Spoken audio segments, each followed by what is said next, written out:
BO को बांधी vigilance आय बहिर्भूत संपत्ति ठूल अभियोग में छत्रपुर बीओ सीताराम पात्र को आज गिरफ्त कर विजिलेंस। बीओ आय ठार अधिक संपत्ति ठूल कर विजिलेंस पक्षर सूचना दी।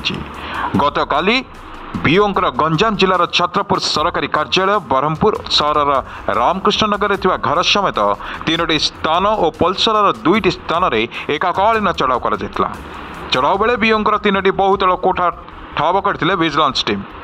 एसह बीओं घर नगद 6.5 लाख टंका सह बैंक जमा सेपरी चढ़ाऊ बेले सुना रूपा गिना चामच दामी घंटा जबत कर सूचना मिलूँ। जड़े बीओ एते पैसा आनिले कौटू एभली आपत्ति उठे विजिलेंस टीम। बीओ ठूल कर संपत्ति बाबद में पचारि विजिलेंस अधिकारी हेले बीओ ठूल कर संपत्ति बाबद में कौन संतोषजनक उत्तर दे पार नथिले। विजिलेंस आज गिरफ्त कर बीओ ना ब्रह्मपुर विजिलेंस थाना रे मामला रुजु होइछि। ब्यूरो रिपोर्ट न्यूज 16 ओडिया खबर।